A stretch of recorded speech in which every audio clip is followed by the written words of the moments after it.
Contoh orang yang kemudian disiksa di neraka itu 70 tahun gara-gara omongan yang remeh-temeh karena dia menceritakan orang berzina padahal dia tidak melihat dan tidak membawa 4 orang saksi. Melihat sendiri saja itu tidak boleh kalau tidak ada 4 orang lain temannya. Agar kita kemudian menjaga sesama muslim untuk tidak menjaga aib itu, kecuali sudah masuk di pengadilan. Orang yang qadzab menuduh berzina tanpa dia kemudian membawa 4 orang saksi, maka dia kemudian bisa kena hukuman untuk dicambuk selama 80 kali. Dan orang yang tadi yang li'an saling melaknat itu, maka keduanya tidak boleh lagi bersatu menjadi suami istri selama-lamanya. Memang dibebaskan dari hukum rajam, hukum cambuk kalau sudah saling-saling melaknat tadi. Tapi di samping terbebas dari itu, maka dia tidak boleh lagi menjadi suami dan istri. Dan pemberian suami kepada istrinya sudah dilaknat itu tidak boleh diambil lagi. Dan jika anaknya lahir karena suaminya telah mendustainya, maka anaknya nasabnya kepada ibunya, karena dia sudah otomatis sudah bukan lagi suami istri kalau saling melaknat tadi dengan 4 kali sumpah dan 1 kalinya minta kemudian dengan azab Allah. Kaidah kita, jagalah sumpah-sumpah kamu untuk tetap konsisten sesuai dengan sumpah yang kita ucapkan kalau itu baik menuju kebaikan, ketakwaan. Tapi kalau sumpah kita itu adalah bukan sesuatu menuju ketakwaan dan kebaikan, maka gantilah menuju yang lebih baik, dan kita diharuskan untuk membayar kafarat atau denda.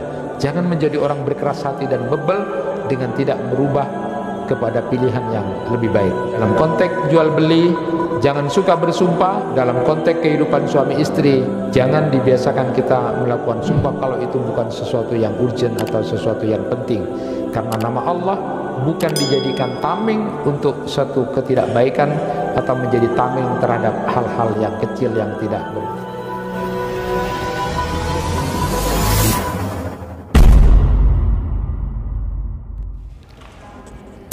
Assalamualaikum warahmatullahi wabarakatuh.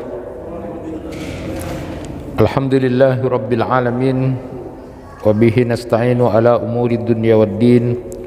Ashhadu an la ilaha illallah wahdahu la syarikalah, wa ashhadu anna Muhammadan abduhu wa rasuluh. Allahumma salli wa sallim ala nabiyyina Muhammadin wa ala alihi wa ashabi ajma'in. Rabbi shrah li sadri wa yassir li amri wahlul 'uqdatam min lisani yafqahu qawli, amma ba'du. Bapak-bapak, ibu-ibu, jamaah kuliah maghrib yang dirahmati Allah, kaidah Al-Quran yang akan saya sampaikan pada malam ini dari Syekh Al-Muqbil itu adalah kaidah tentang menjaga sumpah-sumpah kita. Jadi beliau menyebutkan berdasarkan Quran surat Al-Maidah ayat 89 yang beliau jadikan dalil untuk memperhatikan sumpah-sumpah kita yang sudah kita ucapkan. Wahfadhu aimanakum, dan jagalah sumpah-sumpah kalian. Kata beliau, ayat ini menjadi kaidah penting dalam kehidupan kita, karena memang dalam keseharian kita interaksi dengan sesama manusia, maka tentu kadang-kadang kita mengucapkan kata-kata sumpah, dan kata-kata sumpah itu kalau bisa ditepati dan jangan kemudian dilanggar. Ayat ini disebutkan oleh beliau menjadi kaidah penting dalam kehidupan interaksi kita dalam rangka pencerahan jiwa dan kehidupan kita. Di dalam Quran surat Al-Maidah ayat 89 ini memang berkaitan tentang kafarat sumpah atau denda sumpah, orang yang bersumpah lalu kemudian dia melanggar. Di dalam Quran surat Al-Maidah ayat 89 itu Allah Subhanahu wa taala berfirman, la yu'ahidukumullahu billagwi fi aymanikum walakin yu'ahidukum bima aqadtumul ayman fakaffaratuhu it'amu asyarati masakin min awsati ma tut'imuna ahlikum au kiswatuhum au tahriru raqabah faman lam yajid fasyamu salasati ayyam dzalika kaffaratu aymanikum idza halaftum wahfadu aymanakum kadzalika yubayyinullahu lakum ayatihi la'allakum tashkurun. Jadi di dalam Quran surat Al-Maidah ayat 89 ini yang dijadikan dalil kaidah dari Syekh Al-Muqbil tentang perhatian kita untuk menjaga sumpah-sumpah kita. Allah Subhanahu wa taala berfirman, Allah tidak menghukum kamu disebabkan sumpah-sumpahmu yang tidak dimaksud untuk bersumpah, tetapi Dia menghukum kamu disebabkan sumpah-sumpah kamu yang disengaja. Maka kafarat atau denda melanggar sumpah itu adalah memberi makan 10 orang miskin, yaitu dari makanan yang biasa kamu berikan kepada keluargamu, atau memberi pakaian kepada mereka, atau memerdekakan seorang budak. Barang siapa yang tidak sanggup melakukan yang demikian, maka denda atau kafaratnya puasa selama 3 hari. Yang demikian itu adalah kafarat denda sumpah-sumpahmu bila kamu bersumpah dan kamu langgar, dan jagalah sumpah-sumpahmu. Demikianlah Allah menerangkan kepadamu hukum-hukumnya agar kamu bersyukur kepadanya. Ini di dalam Quran surat Al-Maidah ayat 89 yang dijadikan kaidah oleh Syekh Al-Muqbil. Beliau menyebutkan kalau kita memperhatikan Quran surat Al-Maidah ayat 89 ini ada 3 hal yang berkaitan dengan sumpah ini. Yang pertama, kata beliau, kita diusahakan untuk menjaga diri untuk tidak bersumpah dusta atas nama Allah. Jadi sebisa mungkin jangan sampai kemudian kita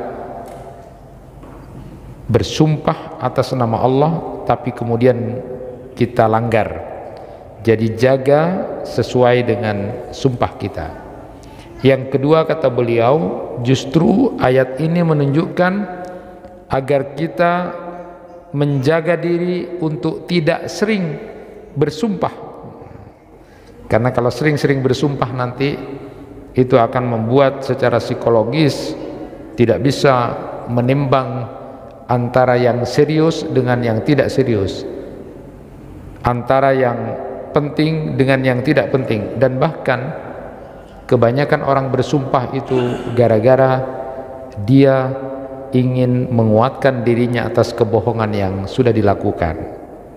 Kemudian beliau sebutkan bahwa menjaga diri untuk tidak menyalahi sumpah, dan apabila telah keluar dari sumpah itu, maka lalu kemudian dia harus membayar denda atau kafarat saat kemudian dia ingin melanggar sumpah itu.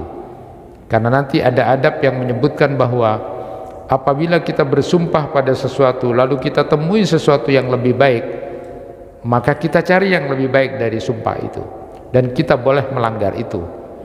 Karena jangan dijadikan nama Allah sebagai nama yang membuat kita berhenti untuk berbuat baik. Jadi harus cari yang lebih baik. Jadi kita bersumpah sesuatu lalu ternyata ada yang lebih baik, maka kita boleh langgar itu, lalu kemudian kita bayar kafarat, karena tidak mungkin kemudian Allah memberikan satu keinginannya agar kita berhenti pada titik tertentu tanpa memilih yang jauh lebih baik. Nah, Bapak Ibu jamaah yang dirahmati Allah, tentu kita sudah mafhum bersama bahwa salah satu dosa besar atau al-kabair itu adalah bersumpah palsu atau yang dikenal dengan al-yaminul ghamus. Ketika ada seorang sahabat yang bertanya kepada Rasulullah sallallahu alaihi wasallam, apa itu dosa-dosa besar? Lalu kemudian disebutkan di antaranya adalah durhaka kepada kedua orang tua. Lalu ditanya lagi, apalagi ya Rasulullah? Maka disebut yang kedua al-yaminul ghamus, yaitu bersumpah palsu. Yang ketiga ditanya, apa contoh praktek al-yaminul ghamus itu atau sumpah palsu? Itu adalah orang yang mengambil harta seseorang lalu dia bersumpah atas nama Allah padahal dia berbohong. Jadi bahasanya Aryan di nangkok, demi Allah Aryan di nangkok. Jadi mengambil hartanya orang lalu kemudian sumpah, demi Allah Aryan di nangkok, padahal dia tahu itu dusta atau bohong. Maka itu adalah salah satu bentuk dosa besar. Nanti kita ingin sampaikan bagaimana kemudian hal yang berkaitan dengan sumpah ini untuk kemudian kita jaga bersama adab-adabnya. Bapak Ibu yang dirahmati Allah,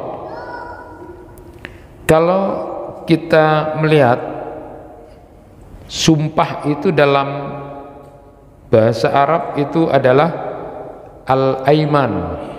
Jadi jamak dari kata al-yamin, artinya tangan kanan. Tetapi secara istilah sumpah itu adalah pernyataan, statement, estimasi yang menjadikan Allah sebagai jaminan. Jadi ucapannya itu ada tiga, wallahi, billahi, atau tallahi. Jadi kita jadikan Allah sebagai jaminan. Jadi luar biasa ini ya. Oleh karena itu Allah Subhanahu wa taala mengingatkan di dalam Al-Quran surat Al-Qalam ayat 10 itu agar tidak menjadi orang yang banyak bersumpah. Allah tidak suka, Allah mencela orang yang sedikit-sedikit bersumpah. Wala tuti kulla hallafim mahin, dan janganlah engkau taat pada orang yang suka banyak bersumpah lagi hina. Jadi halaf itu sedikit-sedikit bersumpah. Kalau mahin itu kepribadiannya hina, dia tidak berbudi luhur. Nah, di dalam tafsir Imam Fakhrur Razi itu mengatakan hikmah kemudian diperintahkan agar kita mempersedikit sumpah, karena orang yang biasa dan terbiasa bersumpah mengatakan billahi, wallahi, tallahi, sedikit-sedikit itu seolah-olah menjadikan nama Allah itu sebagai lip service saja, hanya pemanis bibirnya saja, padahal dia sudah menjadikan Allah sebagai jaminan, seolah-olah tidak punya nilai sedikit. Padahal ketika kita bersumpah atas nama Allah, maka itu merupakan sebuah jaminan yang kuat karena menjadikan Allah sebagai jaminan terhadap apa yang kita katakan dan kita ucapkan. Islam memandang bahwa perkara sumpah ini adalah sesuatu yang tidak boleh bermain-main. Lebih-lebih kalau kita bersumpah dusta atau sumpah palsu, Karena sumpah itu adalah satu ucapan yang menjadikan Allah sebagai jaminan kebenaran ucapan yang dia ucapkan. Di dalam Quran surat An-Nahl ayat 91 disebutkan, wala tanqudul aymana ba'da tawqidiha wa qad ja'altumullahu 'alaikum kafila. Dan janganlah kamu melanggar sumpah yang kamu ucapkan sesudah meneguhkannya, sedang kamu telah menjadikan Allah sebagai saksi atas diri kamu. Jadi jangan menjadikan nama Allah hanya sebagai lip service saja. Kadang-kadang untuk menutupi sesuatu padahal itu bohong, padahal itu dusta, lalu untuk meyakinkan, lalu kemudian kita bersumpah atas nama Allah, padahal kita tidak dianjurkan untuk bersumpah. Itu yang benar dan baik, apalagi itu dusta atau bohong. Kadang-kadang untuk meyakinkan dan menutup lalu kita bersumpah. Dan jangan sekali-kali main-main dengan persoalan sumpah itu, karena itu adalah merupakan dosa besar. Nah, ada beberapa hal yang barangkali perlu kita sampaikan pada kesempatan ini berkaitan dengan sumpah ini. Yang pertama, bersumpah itu harus atas nama Allah, ya, bukan nama-nama yang lain. Jadi tidak boleh bersumpah atas nama gunung, bahkan atas nama Nabi, atas nama Ka'bah, atas nama ruh orang yang sudah mati, demi langit dan demi bumi dan sebagainya. Nabi sallallahu alaihi wasallam bersabda, "Faman kana halifan fala yahlifu illa billah aw liyaskut." Siapa yang bersumpah hendaknya tidak bersumpah melainkan dengan nama Allah, atau hendaknya diam saja kalau tidak bisa bersumpah atas nama Allah. Ada lagi yang lebih spesifik. Rasulullah sallallahu alaihi wasallam menjelaskan, man halafa faqala inni bari'um minal islam fa in kana kadziban fa huwa kama qala wa in kana shadikan fala yarji' ilal islam saliman. Rawahu Abu Daud. Ini penting. Jadi Rasulullah sallallahu alaihi wasallam melarang bersumpah dengan mengucapkan mon engkau lecek keluar dari Islam. Wah, ini sering kita dengar ada orang bersumpah engkau keluar dari Islam, mon lecek. Hati-hati, jangan bersumpah dengan mengatakan sesungguhnya aku berlepas diri dari Islam jika berdusta. Kenapa? Karena kalau dia bersumpah keluar dari Islam,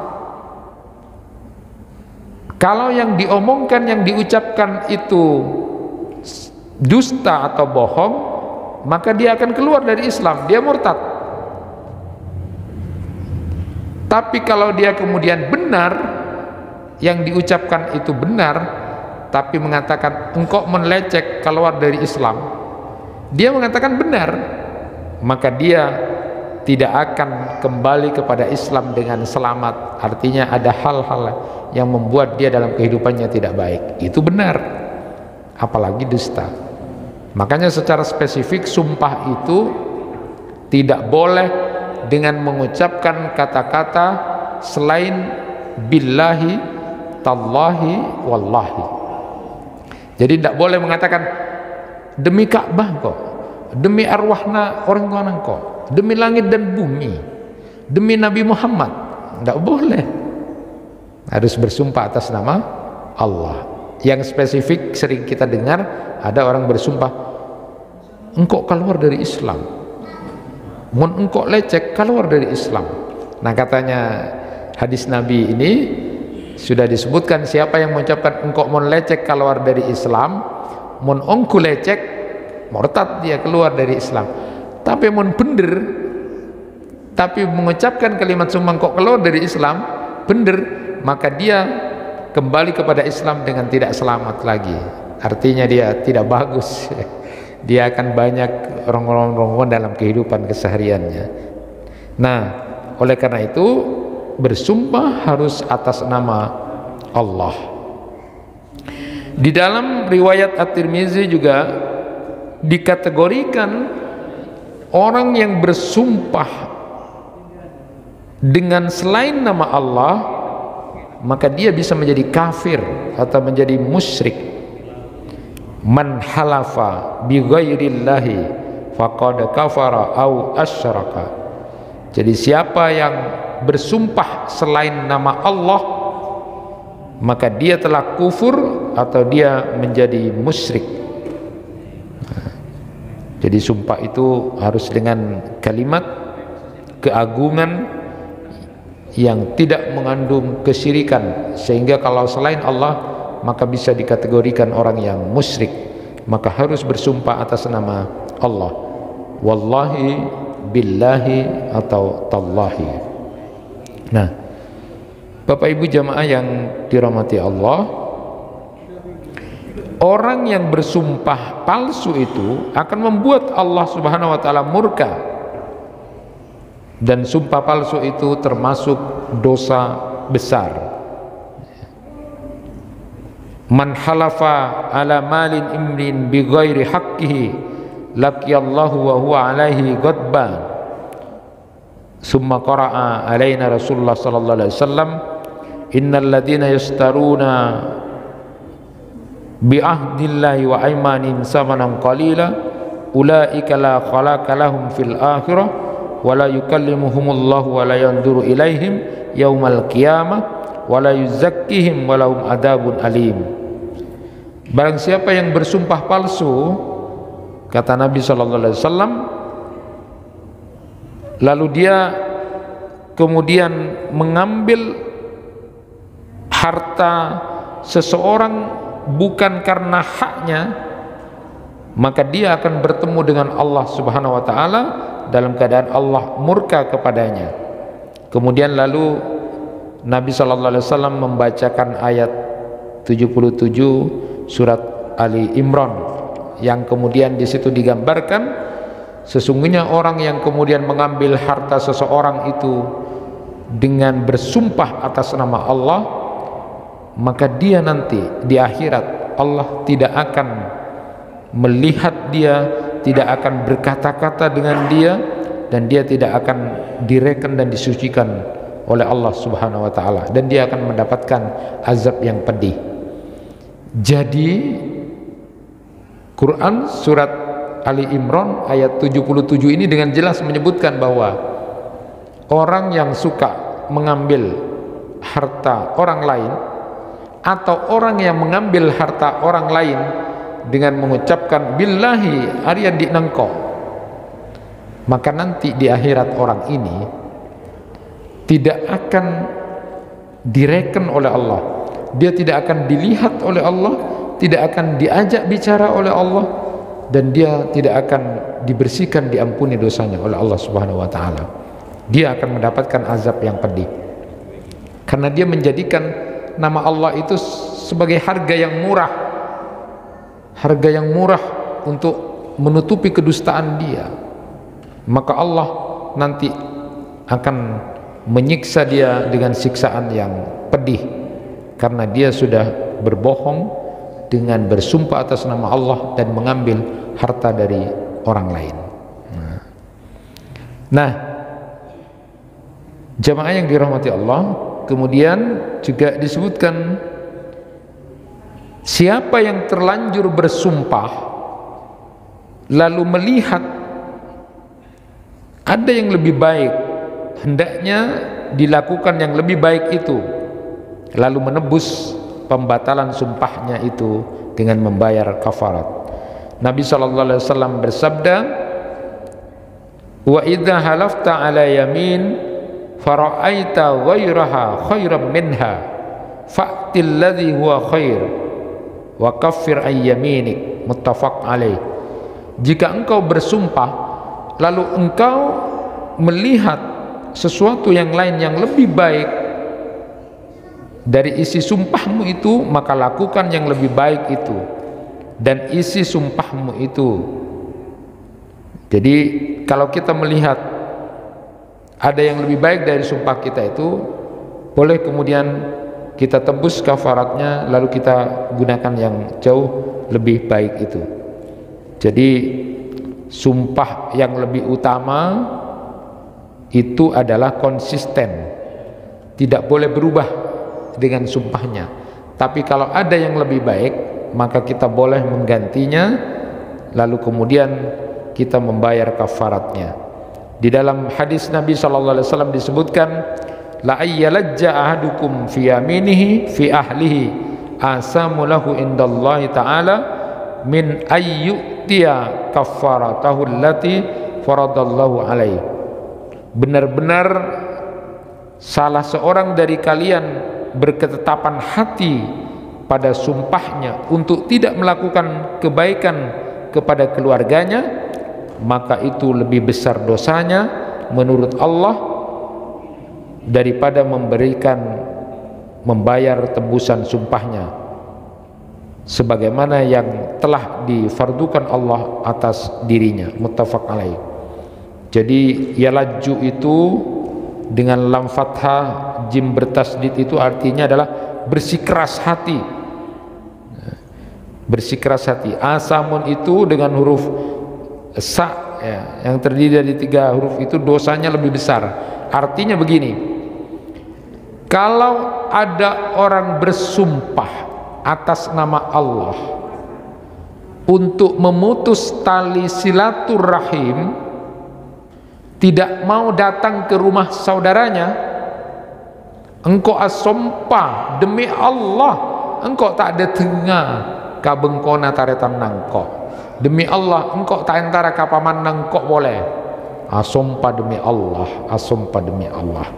Maka orang yang berkeras hati dengan alasan dia sudah bersumpah atas nama Allah dan tidak akan mengambil ludahnya sendiri, maka itu adalah bisikan setan. Di dalam hadis disebutkan, maka menebus dengan membayar kafarah itu jauh lebih bagus daripada harus konsisten untuk menjaga sumpahnya kalau sumpah itu kemudian sesuatu yang tidak baik.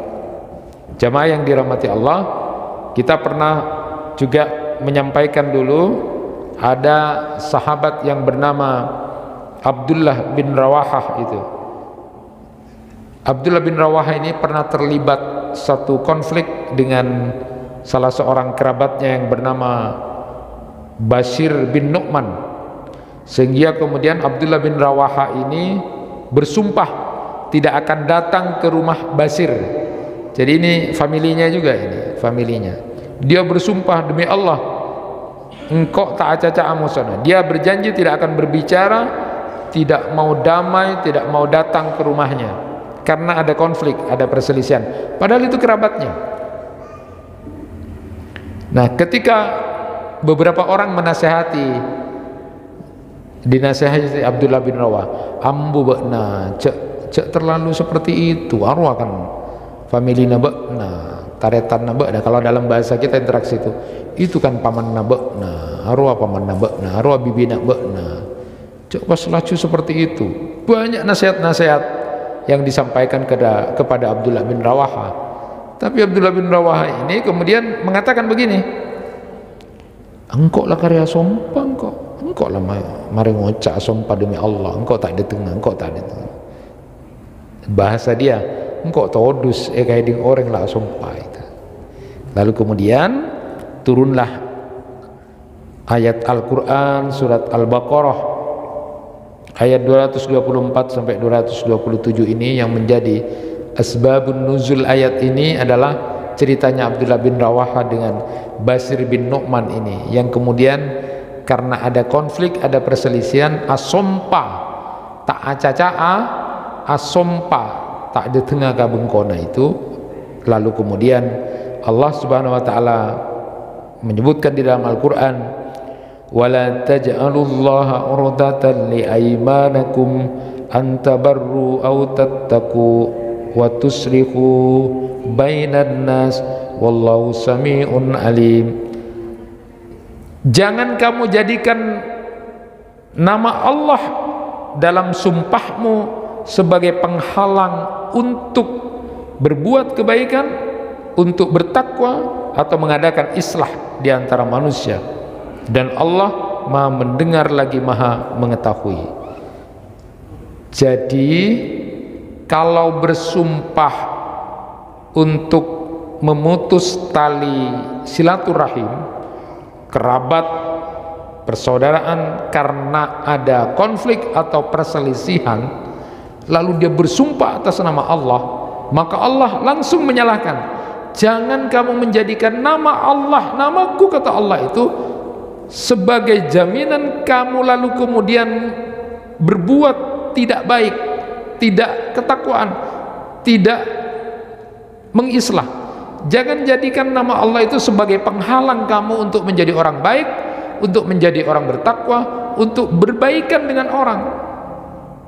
Jadi itu bisikan setan. Jadi ego dan bisikan setan itu yang mengatakan dia bersikeras, tidak mau lagi kemudian berbicara, tidak mau lagi datang bersumpah atas nama Allah. Maka Allah Subhanahu wa taala langsung menegur orang-orang seperti ini.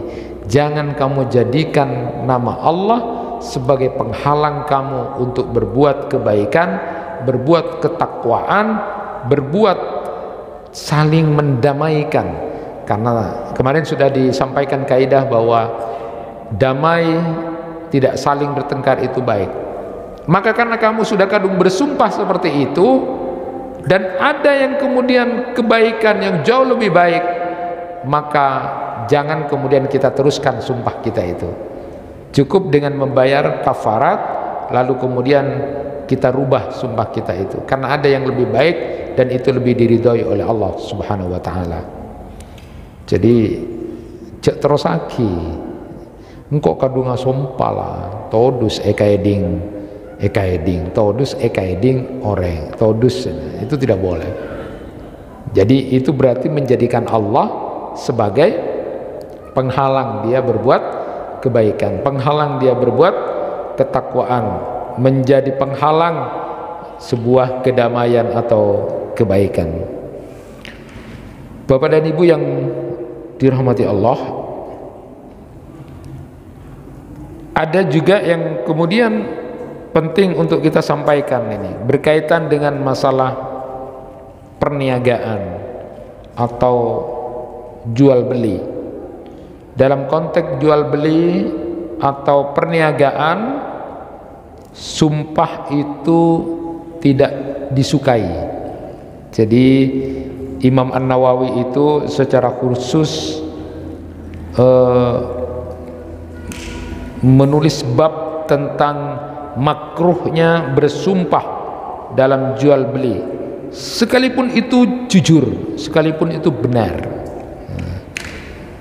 Didasarkan pada sabda Nabi sallallahu alaihi wasallam, iyyakum wa kasratul halifi fil bai' fa innahu yunafiq summa yamhaq.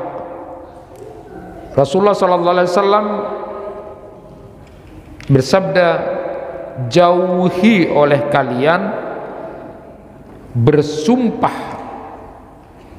dalam jual beli, karena yang demikian itu akan mempercepat terjualnya barang, namun akan menghapus keberkahan hasil usahanya.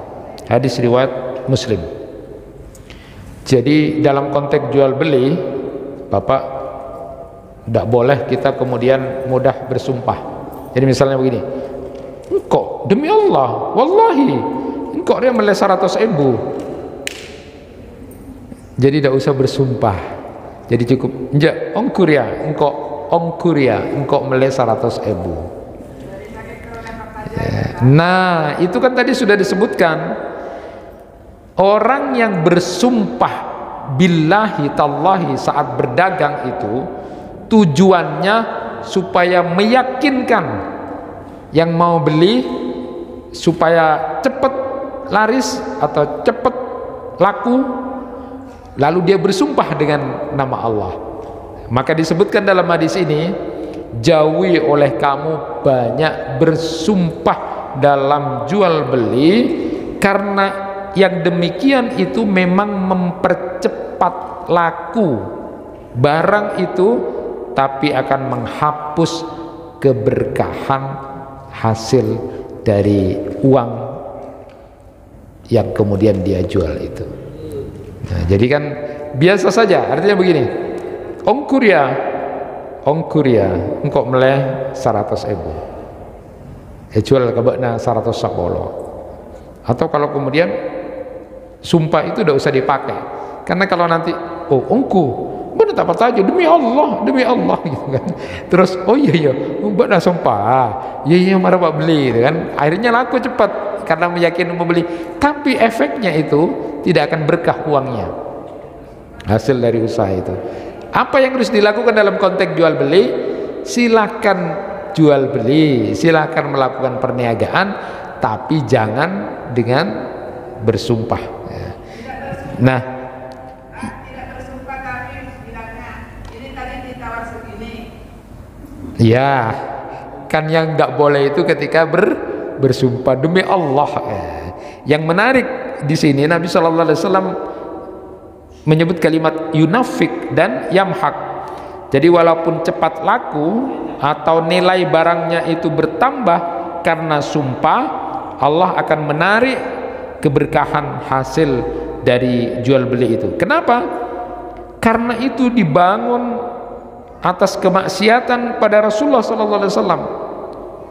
Jadi maksudnya dia kemudian sudah melanggar apa yang kemudian disampaikan oleh Rasulullah SAW. Demi Allah barang ini bagus, demi Allah ini aku beli sesuai sekian dan sekian, jujur atau dusta, maka dia kemudian telah menjadikan nama Allah sebagai kata-kata sumpah yang bernilai biasa saja.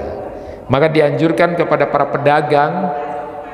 pedagang dianjurkan untuk tidak bersumpah dengan nama Allah kalau tidak penting-penting dan perlu-perlu banget. Jadi kalau memang sudah biasa dia dipercaya orang dan yakin, ya engkau mulai 100, ya sudah, ya beli bakna lah, ya 100 sapola sudah, jual ke bakna 100 selama.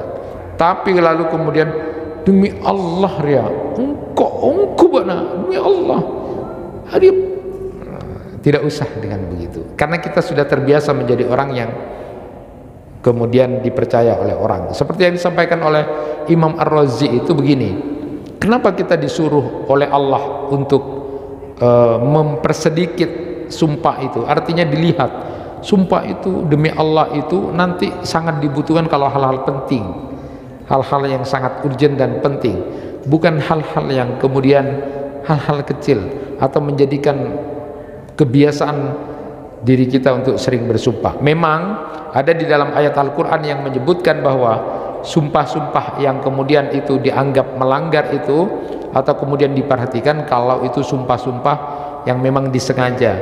Tapi kalau sifatnya hanya sebagai sebuah kemakrufan, hal-hal yang biasa saja, maka itu tidak sampai dihukumi menjadi kufur atau menjadi musyrik atau kemudian menjadi yunafik tadi, tidak mempunyai nilai keberkahan dari usahanya.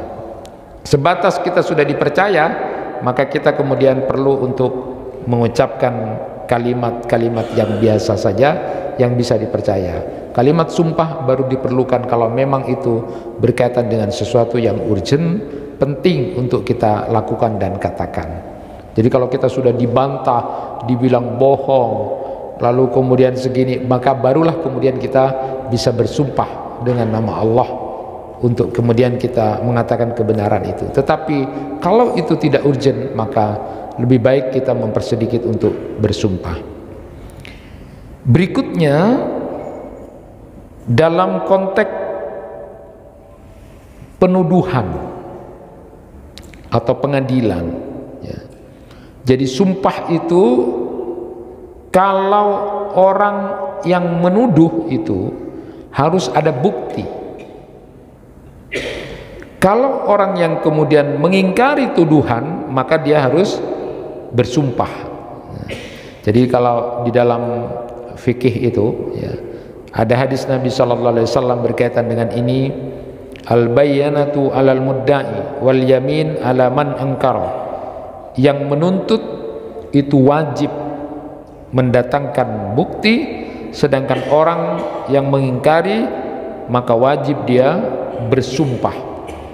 Nah, jadi ini menjadi penting juga, menjadi sebuah cerita penting ketika peristiwa Khalifah Ali bin Abi Thalib dulu kan. Jadi itu bayangkan, Ali bin Abi Thalib waktu itu adalah seorang presiden, seorang khalifah, ya, berperkara dengan orang Nasrani tentang bayaran uang atau dirham atau dinar kepada barang gadaiannya itu. Khalifah Ali ini masuk dalam pengadilan bersama orang Nasrani dan masuk dalam pengadilan Islam. Dan ternyata di dalam Islam itu aturannya harus ada bukti. Kalau tidak ada bukti, ya tidak, kalah. Ya. Jadi Khalifah Ali bin Abi Thalib mengatakan, itu sudah aku bayar gitu kan. Ya. Tapi kemudian orang Nasrani bilang belum, jadi ini masih aku miliki karena kamu belum bayar. Karena Khalifah Ali tidak bisa memberikan bukti, akhirnya pengadilan memutuskan Khalifah Ali sebagai pemimpin umat Islam pada waktu itu, menjadi presiden kalau sekarang itu kalah karena tidak memberikan bukti. Ya, itu pengadilan Islam. Bisa dibayangkan kan, akhirnya orang Nasrani ini masuk Islam gara-gara hebat pengadilan Islam itu. Orang seperti saya berhadapan dengan pemimpin umat Islam, saya orang Nasrani lagi, ternyata kalah karena dengan bukti yang tidak ada itu. Artinya memperhatikan nilai-nilai pengadilan itu. Bayangkan kalau sekarang kira-kira kalau kita konflik dengan, tidak usah presiden, konflik dengan Pak Camat gitu atau Pak Bupati, kira-kira menang dah? Itu tidak ada bukti padahal kan? Ya tetap itu hebat, itu presiden waktu itu Ali bin Abi Thalib, tapi karena tidak memberikan bukti ya sudah. Jadi inilah luar biasanya pengadilan Islam ini. Dan kaitannya dengan masalah sumpah tadi, kalau orang menuduh sesuatu harus dengan bukti, kalau tidak maka kemudian itu tidak boleh. Yang mengingkari maka harus bersumpah atas nama Allah. Termasuk nanti orang yang menuduh sesuatu, orang berzina misalnya, dia tidak memberi bukti, tidak bisa, harus ada saksi 4. Jadi Rasulullah, kalau kamu tidak punya saksi 4 orang, kamu yang akan didera, dicambuk 80 kali. Itu luar biasa. Itu pernah dulu zaman Rasulullah begitu. Ada sahabat yang kemudian mengatakan, saya sudah melihat ya Rasulullah berdua, apalagi gitu kan, bahasa kita gitu. Ya datangkan saksi, tidak ada, ya sudah, kamu yang aku dera. Nah, nanti kalau dalam etika itu betapa luar biasanya Islam sebenarnya mengajarkan untuk saling menutup itu. Selama tidak masuk ke pengadilan, maka menutup aib saudaranya itu begitu sangat penting. Kecuali kalau sudah di pengadilan, maka dia bersumpah akan berbicara apa yang dia ketahui dan yang dia lihat. Kalau tidak ada saksi 4, maka orang yang seperti ini qadzab namanya, nanti justru yang kena dipukul itu adalah orang yang menyatakan itu. Nah, inilah begitu sangat pentingnya Islam mengajarkan hal-hal semacam ini. Ada lagi yang kaitannya dengan masalah kehidupan suami istri, berkaitan dengan sumpah. Setidaknya nanti ada beberapa hal yang berkaitan dengan suami istri. Ada namanya ila, ada qazab, tuduhan berzina, dan kemudian li'an. Jadi kalau ila itu adalah sumpah, seorang suami bersumpah tidak akan mencampuri istrinya lebih dari 4 bulan. Jadi kalau ada seorang suami mengatakan, sompang kok demi Allah, aku pola masubahna, saya tidak mau berhubungan lagi dengan kamu. Nah, itu namanya ila. Ya, di zaman jahiliyah ila itu adalah dibebaskan, mau 1 tahun, mau 2 tahun, bahkan lebih dari itu, ya.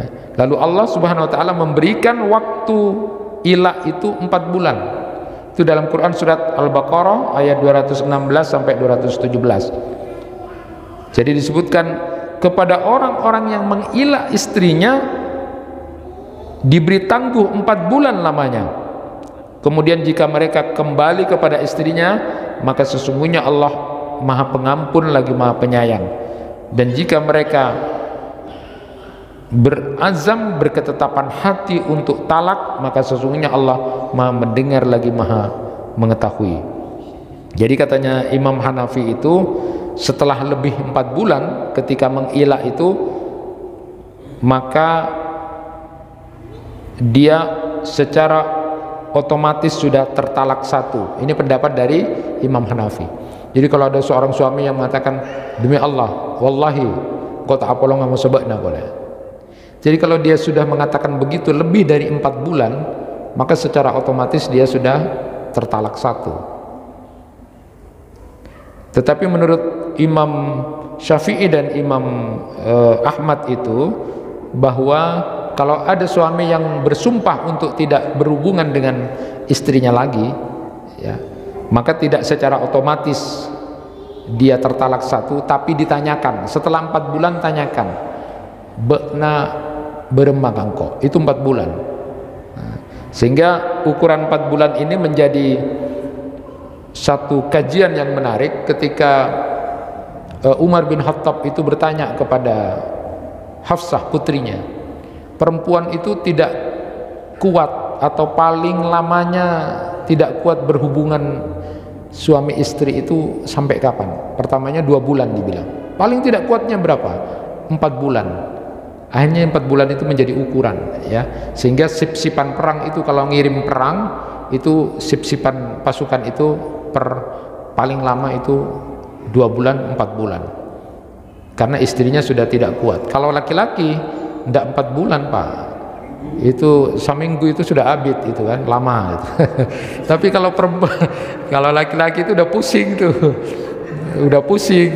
Kalau istri itu kuat paling lama 4 bulan, maka itu disebutkan dalam fikih itu, kalau istrinya sudah tidak diberikan nafkah batin, istrinya tidak diberikan nafkah batin 4 bulan dalam kondisi normal, ya, artinya suaminya sehat, tidak sakit, normal suaminya tidak sehat, tidak sakit tapi sehat, tapi tidak dikasih nafkah batin 4 bulan, istri itu boleh nanya sama suaminya, patoju, Mas, engkau apa bermaar ya karpe? Itu ditanya, karena kalau Imam Ahmad sampai segitu 4 bulan, tapi kalau Imam Syafi'i enggak. Kalau Imam Syafi'i cukup sekali. Jadi kalau Imam Syafi'i itu cukup 1 kali, lainnya itu bebas, terserah suami. Sama seperti membeli rumah. Jadi membeli rumah, jadi dengan mahar itu membeli rumah, mau dipakai yang beli atau disewakan, mau dijual silakan. Sama dengan istri. Jadi kewajiban suami itu berhubungan ya sekali itu, yang lain kebaikan suami. Jadi tidak usah minta-minta, ya, terserah suaminya gitu. Itu Imam Syafi'i. Tapi kalau Imam Ahmad itu sampai kemudian menyebutkan 4 bulan itu, ditanya, "Ari yang kok apa berema karpe?" Itu kalau sehat, tapi kalau sakit tidak usah dibahas. Tapi kalau Imam Hanafi dengan Imam Malik itu menyebutkan sebenarnya itu adalah bagian dari muasyarah bil ma'ruf, bergaul, kita disuruh untuk bergaul yang baik dengan istri-istri kita itu, ya hubungan yang normal-normal saja. Jadi sebatas dia kemudian melakukan, silakan, karena itu bagian dari kebutuhan masing-masing. Jadi kalau sudah sampai 4 bulan, patoju itu tanya, engkau karpe apa berema, itu boleh. Tapi catatannya suaminya sehat. Ya kalau sakit tidak apa-apa. Itu tentang kesabaran dan kesetiaan. Silakan. Kalau memang betul-betul berbahaya, ya silakan. Nanti boleh dijadikan kajian hukum kepada pengadilan. Nah, dalam konteks ini, suami yang sudah bersumpah itu lalu kemudian tidak boleh kemudian melebihkan waktu ilah itu adalah 4 bulan. Nah, tadi kemudian yang terakhir tentang qadzab dan li'an. Jadi tuduhan berzina itu dan saling melaknat. Jadi kalau ada suami istri yang saling tuduh-tuduhan begitu, satunya menuduh berzina, satunya enggak, sumpah dan sebagainya, maka kalau kemudian tidak bisa, maka bisa dilakukan dengan terakhir itu li'an. Jadi li'an itu saling bersumpah 4 kali. Jadi di dalam Quran surat An-Nur ayat 4 itu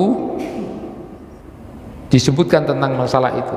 Jadi suaminya menuduh misalnya, sumpah demi Allah engkau nengalebekna, sumpah demi Allah 4 kali, sumpah demi Allah engkau nengalebekna begini-begini 4 kali. Yang kelima baru mengatakan mon engkau lecek, nanti saya siap di hadap Allah. Yang istri sama juga, demi Allah engkau tak pernah seperti yang bakna tuduhkan, demi Allah saya tidak seperti yang kau tuduhkan, demi Allah 4 kali. Setelah itu dia mengatakan mon engkau lecek, yang kelima engkau siap di hadap Allah. Tapi kalau sudah suami istri itu melakukan li'an, saling melaknat itu, maka otomatis setelah itu keduanya itu tidak boleh lagi menjadi suami istri. Nah ini, jadi tidak boleh menjadi suami istri dan mereka kemudian berdua tinggal menunggu akibat dari itu. Itu masalah sumpah. Nah, itu namanya li'an. Jadi di dalam Quran itu disebutkan walladzina yarmunal muhsanat summa lam ya'tu bi arba'atin syuhada fajliduhum samanina jalda. Dan orang-orang ini yang qadab, dan orang-orang yang menuduh wanita baik-baik berbuat zina dan mereka tidak membawa 4 orang saksi, maka cambuklah mereka yang menuduh berzina itu 80 kali cambukan, dan jangan terima kesaksiannya buat selama-lamanya. Ini yang menuduh tadi, ini yang qadab sebelum li'an. Jadi kalau ada orang menuduh seseorang berzina, dia tidak membawa 4 orang saksi, maka justru yang dicambuk adalah yang qadab tadi itu. Nah, makanya kan ada di dalam hadis itu disebutkan contoh orang yang kemudian disiksa di neraka itu 70 tahun gara-gara omongannya yang remeh-temeh, karena dia menceritakan orang berzina padahal dia tidak melihat dan tidak membawa 4 orang saksi. Jadi hati-hati. Jadi kalau ndak itu melihat sendiri saja itu tidak boleh kalau tidak ada 4 orang lain temannya. Nah, sekarang kan susah gitu.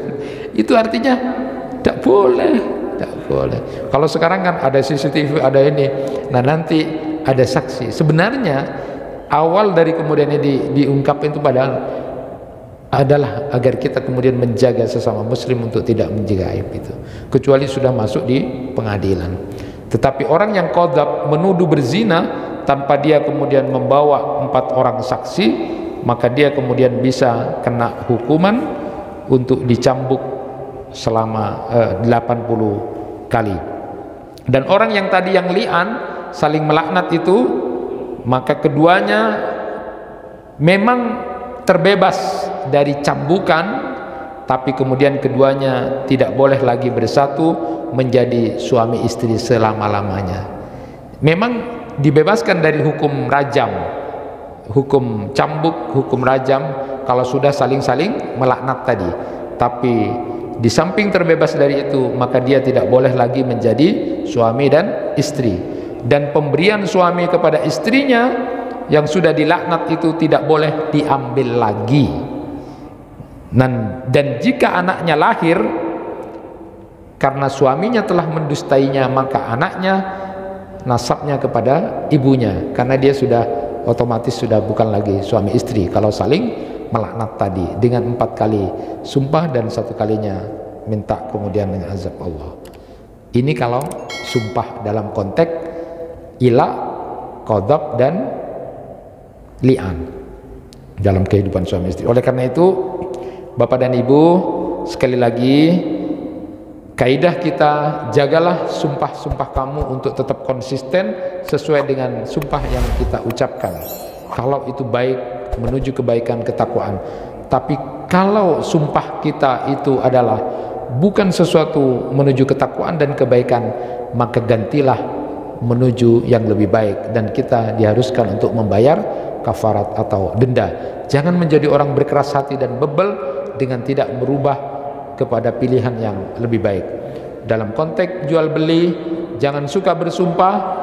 Dalam konteks kehidupan suami istri, jangan dibiasakan kita melakukan sumpah kalau itu bukan sesuatu yang urgent atau sesuatu yang penting, karena nama Allah bukan dijadikan tameng untuk satu ketidakbaikan atau menjadi tameng terhadap hal-hal yang kecil yang tidak bermanfaat. Itu yang bisa disampaikan, mudah-mudahan bermanfaat. Kurang lebihnya mohon maaf. Wassalamualaikum warahmatullahi wabarakatuh.